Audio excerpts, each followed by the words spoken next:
Welcome back everyone to my channel CA Priyanka's wealth talk.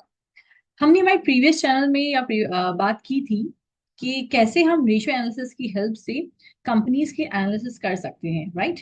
तो मैंने आपसे इस बारे में एक कॉसो करके कंपनी है उसका एनालिसिस शेयर किया था। So I can give you the practical way how to do it with other companies around you. And in that I have talked about, मैंने थोड़ा से आपको रेशियोज भी दिखाए थे, right. For example debt equity ratio, COGS ratio, then share holders equity ratio, isn't it. तो मैं आज आपको कंक्लूड करूंगी गाइस इसमें कि कैसे जब कोई शेयर होल्डर या स्टेक होल्डर किस रेशियोज को देख के वो डिसीजन लेते हैं कि whether it's this company is better for investing or not, right? So ratio analysis is a very strong tool and I would suggest, मैं बोलूंगी कि जितना आप इसको एनालिसिस करेंगे या जितना आप इसमें डीप जाएंगे, 1 2 5 10 कंपनीज आपको ये फ्रूटफुल रिजल्ट्स ही देंगे।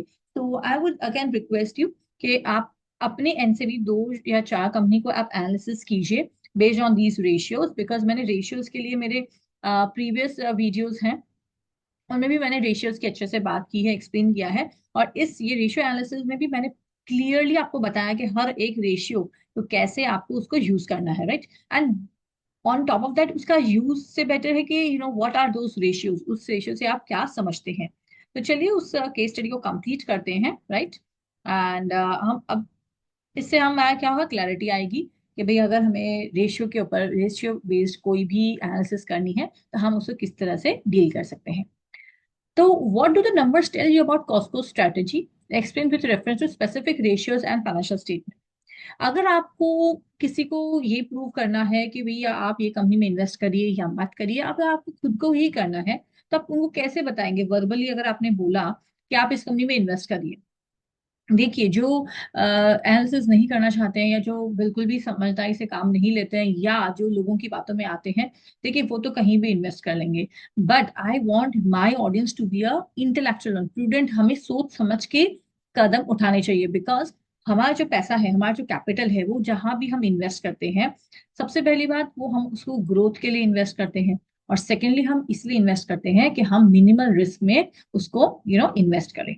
सो जब आप रेशियो एनालिसिस करते हैं तो ये दोनों ही चीजें आप ऑटोमेटिकली उसके अंदर इनबिल्ट आप उसके अंदर डाल देते हैं। तो कैसे है, देखिए जब नंबर्स है, कॉस्को जो कंपनी है, अगर मुझे उसका एनालिसिस करना है तो अगर मैं आपको कोई सब्सटेंशियल बेस दूंगी कि देखिए उसका रेशियो यहाँ से यहाँ है, उसकी इतनी एबिटा है, उसका इतना एबिट है, उसका इतना नेट प्रॉफिट है या पैट है, तब इजंट इट आप कन्विंस्ड होंगे कि यस हाँ कुछ तो है इस कंपनी में।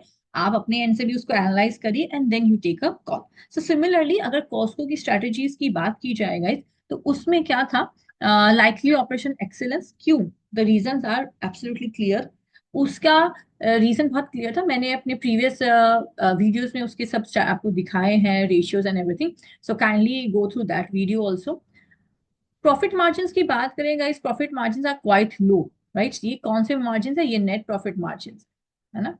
तो ये लो है बहुत ज्यादा, 2% is not a good one. The reason is ये एक होलसेल रिटेल कंपनी है, राइट। एंड जो इसके कस्टमर्स हैं उनको लो मार्जिन पे ही उनको चाहिए goods, but still they are sustaining their sales. Sales वो लोग को कम नहीं करना है, उनको अपने प्रीवियस कस्टमर्स को भी रखना है, न्यू कस्टमर्स ऐड करते रहना है।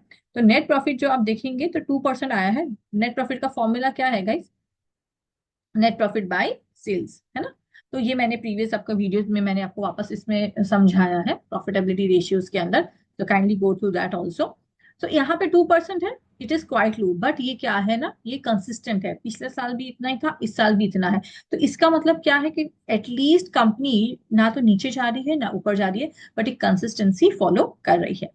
अच्छा अभी सर ग्रॉस मार्जिन देखिए, वो भी काफी लो है, लाइक 13%, राइट। क्यों? बिकॉज 13 से अब 2% में आ गया, मतलब 11% इसके क्या है guys? SGA, selling and general general administrative expenses हैं, जिसके अंदर मेजॉरिटी कंपनी, मैं इस कंपनी की बात नहीं कर रही हूँ, मेजॉरिटी कंपनी से क्या होता है, हाई मार्केटिंग एक्सपेंसेस बहुत हाई होते हैं। उस वजह से जो उनका जो पैट बचता है ग्रॉस के बाद, डायरेक्ट एक्सपेंसेस के बाद जब इनडायरेक्ट एक्सपेंसेस की बात आती है, तब ये मार्जिन जो है घट के इतने ही 2% समथिंग रह जाते हैं, राइट। इसीलिए ये भी लो है, बट ये अगेन कंसिस्टेंट है। अब ऐसा क्यों है? और इससे आपको Strategies कैसे पता चल रही है? Business is a wholesale retail, okay? Big box and their customers want the lowest price by purchasing in bulk. So ये wholesale retail business है.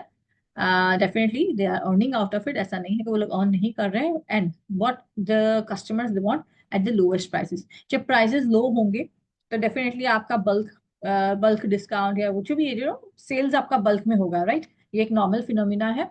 तो इस वजह से इनके मार्जिन क्वाइट लो है, राइट? सो दिस वे क्या होता है, देखिए सिर्फ रेशियोज से आप कितनी कुछ एनालिसिस निकाल पा रहे हैं. तो इसीलिए ratios are a big saviour when we have to talk about कि भाई कैसे company and how the company is working. Second question which was addressed was, is Costco more or less risky in 2018 versus 2017? जब भी risk की बात आएगी, risk factor बहुत ही important है. तो वो तो सबसे पहले आप यही समझ जाएगा कि जब रिस्क की बात आएगी तो डेट का रोल बहुत इंपॉर्टेंट है. बिकॉज बिना डेट के कोई रिस्क नहीं होता है, मतलब रिस्क होता है guys, in the sense less risk होता है. तो डेट पे सबसे नंबर वन आपको कौन से रेशियोज पे अलर्ट हो जाना है? डेट वाले सब रेशियोज के लिए, ठीक है? इन योर ओपिनियन वो हमसे पूछ रहे हैं, इस Costco risky based on what your specific financial ratios and statements, ऐसा. चलिए, risk can be evaluated by reviewing debt to equity, debt to EBITDA and interest coverage ratio. So as मैंने आपसे कहा, डेट टू इक्विटी रेशियो तो बहुत ज्यादा important है. Debt to EBITDA मतलब हमारे एबिटा के सामने कितना डेट है हमारे पास, और हमारा इंटरेस्ट कवरेज क्या है. इंटरेस्ट कवरेज मैंने आपको एक्सप्लेन कर दिया है कि हम कितना टाइम्स हमारा इंटरेस्ट को पे कर पा रहे हैं, isn't it? So let's try to understand इस कंपनी के हिसाब से क्या हम एक्सप्लेनेशन, हम इसका क्या हम आई वुड से क्या कंक्लूजन हम कर पा रहे हैं. Debt to equity ratio decrease slightly from 2.28 to 2.12, means 17 और 18 में जो था वो थोड़ा डिक्रीज हुआ है, but consistent from year to year, ठीक है? इक्विटी के सामने डेट कितना है? 2.28, इतना आपका डेट है, इतना सॉरी इक्विटी है, ये डेट है. और ईयर ऑन ईयर क्या हो रहा है? ये थोड़ा बहुत ज्यादा कम हो रहा है, बट ये कंसिस्टेंट है. गिवन द बेंचमार्क, बेंचमार्क क्या है? 2:1, है ना? It seems optimal, that's why ये ऑप्टिमल आप बोल सकते हैं. Meaning that Costco is using debt financing effectively and has an optimal capital structure. Capital structure क्या होता है गाइज, ये मैंने पहले भी आपको मेरे वीडियोस में बताया है, but please understand capital structure एक बहुत इंपॉर्टेंट एस्पेक्ट है जिसके ऊपर बहुत सारे रेशियोज बेस्ड भी होते हैं. And at the same time investors जो होते हैं वो इस कैपिटल स्ट्रक्चर को डीपली स्टडी करते हैं and they take their call, ठीक है? And what does it mean? Debt financing means अगर कंपनी ने डेट लिया है, ठीक है, company has raised the debt, with this ratio what we are understanding is effectively use कर रहे हैं. मतलब ऐसा नहीं है कि पैसा को रेज करके उसको ऐसे एक्सपेंसेस में या ऐसी जगह उसको वेस्ट कर दे रहे हैं जहां से रेवेन्यू जनरेट नहीं हो रहा है. नहीं, they have taken debt, at the same time उसको इफेक्टिवली यूज कर रहे हैं. तो ये जो एक रेशियो है उससे हमें इतनी सारी चीजें पता चलती है. नाउ गोइंग मोर डीप, जब मैं आगे और आपसे बात करूंगी और मैं कंपनीज के रियल डेटा आपके सामने लेकर आऊंगी and will analyse more on that. But इस एक रेशियो से यू कैन अंडरस्टैंड कैसे कंपनी डेट रेस करना is not a good bad thing guys, ठीक है? डेट आप रेस करिए, but you should use it optimally, that is the most important thing. बहुत सारी कंपनी जो फेल हो जाती है उनमें क्या होता है, दे उन्होंने क्या होता है, डेट बहुत ज्यादा रेस कर लिया होता है, ठीक है? एंड सेकेंडली क्या होता है, वो डेट जो रेस किया होता है वो जो मनी है उसको वो प्रूडेंटली यूज नहीं करती है, तब कंपनी बैंकरप्ट हो जाती है. So that is the most important thing. तो डेफिनेटली अगर ये बहुत ज्यादा है और उसका आपको नेट प्रॉफिट पे रिजल्ट नहीं दिख रहा है या कंपनी अर्न नहीं कर रही है, इसका मतलब बहुत ही क्लियर है, कंपनी डेट को यूज प्रॉपरली नहीं कर रही है, बस उन्होंने डेट ले लिया है. Now they do either they don't know to use it properly or they are not using it properly, right? So that can be two things, purposely and unpurposely, that उसके लिए भी और डिग करना पड़ेगा हमें कंपनी के अंदर. But on the prima facie first information आपको इस रेशियो से इतनी सारी मिल जाती है. डेट टू इक्विटी क्यों इंपॉर्टेंट है? फर्स्टली इस कंपनी में क्या हो रहा है गाइस, वो it has decrease slightly from 1.2 to 110, okay, but consistent from year to year. 1.2 से 1.10 पे गया है, बट अगेन कंसिस्टेंट है. Costco earns enough operating cash flows in approximately 1 year to pay off all its long-term debt, including this indicates a very low risk. Now, debt to EBITDA से EBITDA का मैं full form यहाँ पे लिख देती हूँ, earnings sorry, earnings, ये full forms आप अभी तक मुझे लगता है आप लोग को याद हो गए होंगे, बट अर्निंग्स बिफोर इंटरेस्ट, ये मैं आपको इसलिए लिख के ताकि I can connect interest, tax, depreciation and amortization. Okay, now what I want to say is कैसे हम उसको कंपेयर कर पा रहे हैं, या ऑपरेटिंग कैश फ्लो कैसे आ गया बीच के अंदर। बिकॉज जब एबिटा की बात होती है ना, इसमें क्या हो रहा है, ना तो आपने इंटरेस्ट डिडक्ट किया है, ना टैक्स, ना depreciation, amortisation, so it's a raw profit. EBITDA को हम रॉ प्रॉफिट बोलते हैं, ठीक है, रॉ प्रॉफिट। ना, अगर ये डेट के सामने एबिटा इज 1.2, इसका मतलब ये है कि कॉस्को अर्न्स इनफ ऑपरेटिंग, मतलब जो उसकी डे टू डे ऑपरेशंस के लिए है ना, उसके लिए अच्छा खासा कैश उसके पास है। ओके, एंड अप्रोक्सीमेटली 1 ईयर जो working capital. Okay, I am coming to one more important point guys, working capital. Because when I talk about the cash flows, working capital भी उसमें यूज होता है। सो उसमें क्या होता है, current assets minus current liabilities, right, just write it over here, working capital C A minus C L. तो ये जो करंट लाइबिलिटीज है, जो विद इन 1 ईयर जो पे ऑफ करनी होती है, right, for all it's long term debt, वो क्या हो रहा है, the company is paying properly, right. Because interest तो जो सर्व करना होता है दैट यू पे in every year, isn't it. So again इसका वर्किंग कैपिटल भी मैनेज है। लॉन्ग टर्म डेट की जो भी इंटरेस्ट पेमेंट आ रही है, राइट, जो यहाँ पे हम डिडक्ट भी करते हैं, so it is able to handle those things. इस वजह से जो डेट टू एबिटा अगर हम रेशियोज की बात करें, सो it is okay, it is better enough, right. ये डायरेक्टली वर्किंग कैपिटल को इम्पैक्ट नहीं करेगा, right, but operating cash flows है ना, वर्किंग कैपिटल उसका पार्ट है, राइट। और long term debt every year जो हमें इंटरेस्ट पे करना पड़ रहा है, वहां पे भी ये कंपनी पे कर पा रही है, and for that reason we can say debt to EBITDA is good, so it indicating a very low risk. Okay, तो मैंने यहाँ पे आपको दो चीजें समझा दी। सबसे पहले जब ऑपरेटिंग कैश फ्लो आता है, तो उसके अंदर हम वर्किंग कैपिटल की बात करते हैं, राइट। अगर छोटे मोटे और भी अगर इसने लोन ले रखे हैं कंपनी ने, तो वो भी वो दे पा रहा है। एट द सेम टाइम ये जो आपका लॉन्ग टर्म डेट है, जिसके अंदर एवरी ईयर इंटरेस्ट सर्व करना होता है, वो भी कंपनी आराम से पे ऑफ कर पा रही है। इसीलिए ये इतना लो है, अदरवाइज ये हाई हो जाता।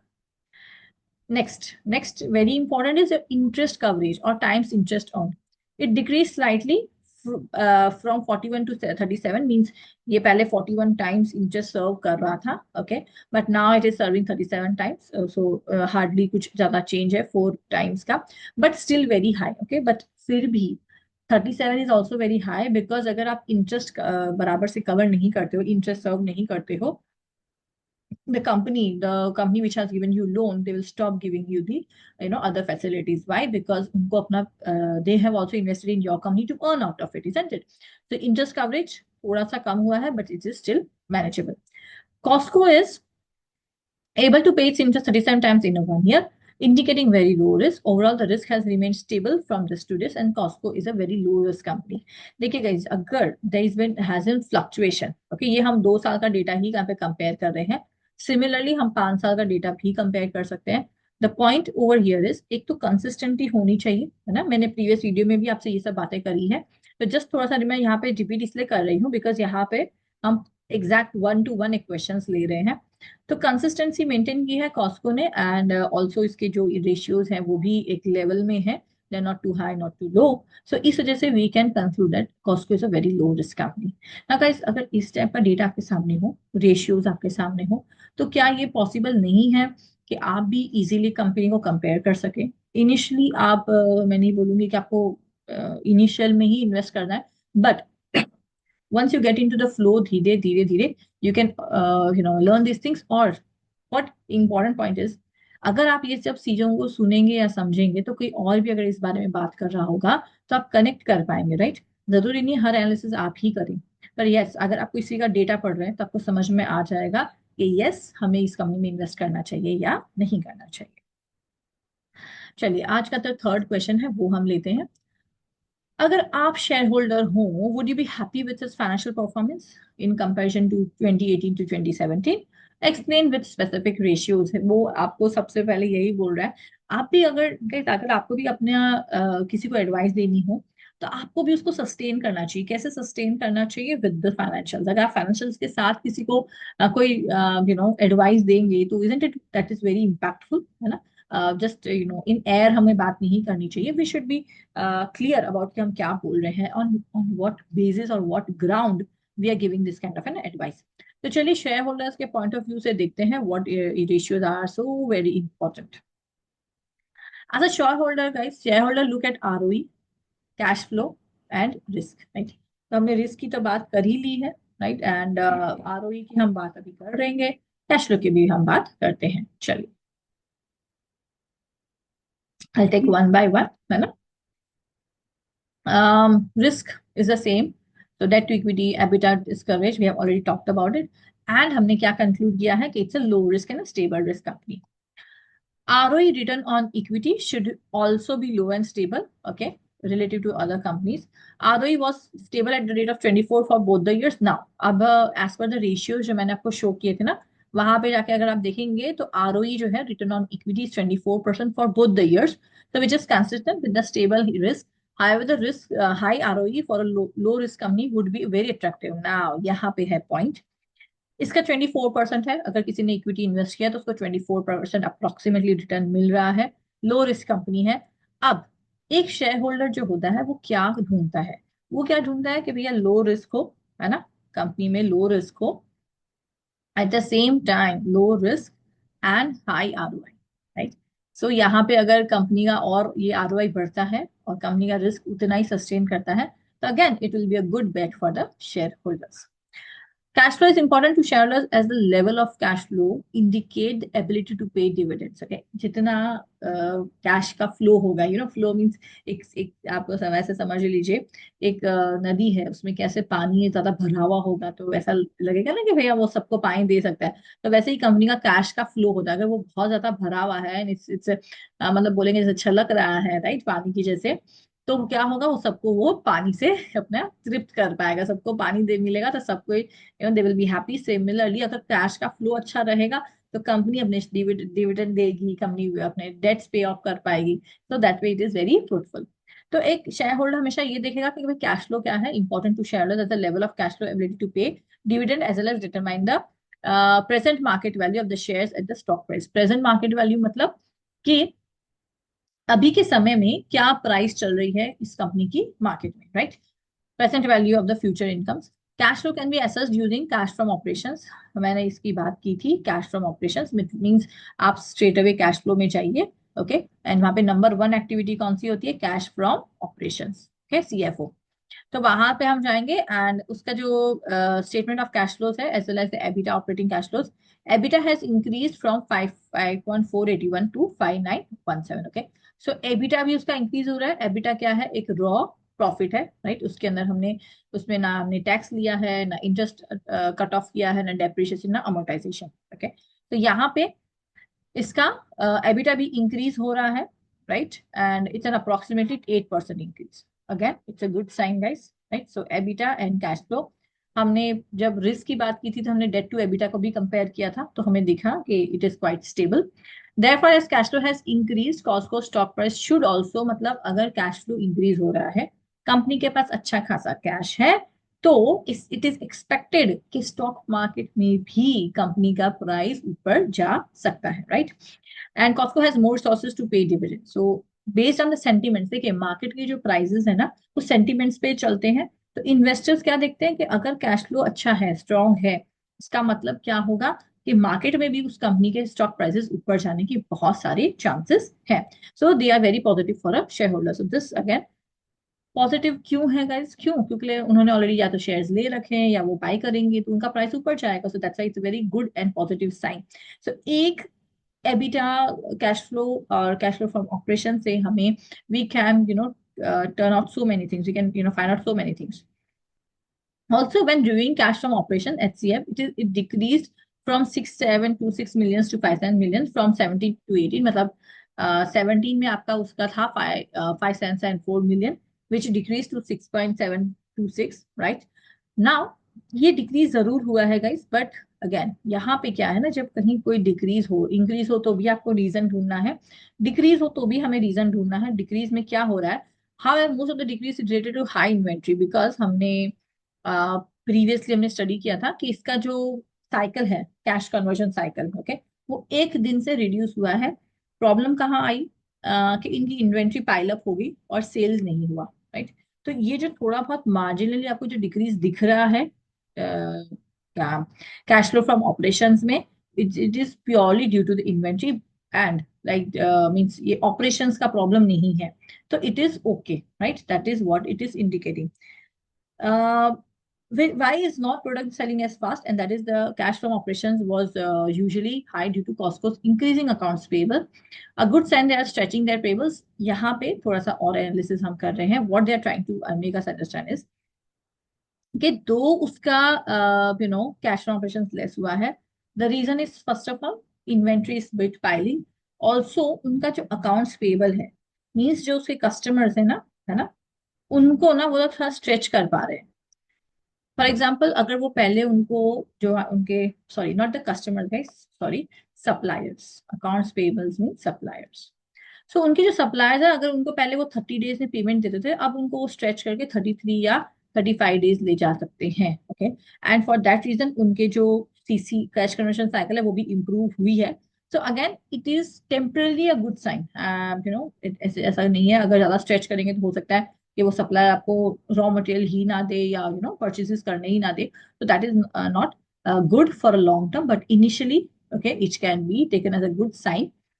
सो दैट क्या हो रहा है ना, उनका पैसा जो कैश का फ्लो है that is increasing because of this thing, okay. But is this sustainable? क्या ये लॉन्ग टर्म के लिए चलेगा? सबसे बड़ा क्वेश्चन वहीं पे आ जाता है. The decrease is more working management related to than the operational efficiency, sorry operation performance. What they are trying to say is जो डिक्रीज हुआ है कैश फ्लो में is more working management related than the operation. तो मेरे operation से उनका कोई problem नहीं है गाइस, ऑपरेशन अच्छे से चल रहे हैं, बट थोड़ा सा वर्किंग मैनेजमेंट में थोड़ा सा इश्यू आया, इन्वेंट्री पाइलअप हो गई है, उस वजह से इनका ये रिड्यूस हुआ है ना. तो इस तरह से जब हम कोई कंपनी के रेशियो का एनालिसिस करते हैं तो हमें सच में समझ में आ रहा है कि भाई कैसे वो कंपनी कैसे मूव हो रही है, किस डायरेक्शन में जा रही है, क्या वो एक शेयर होल्डर के लिए फ्रूटफुल है, क्या उसे किस लेवल पे उसे उस कंपनी में इन्वेस्ट करना चाहिए या नहीं, राइट. तो चलिए गाइस, आज के लिए है इतना ही.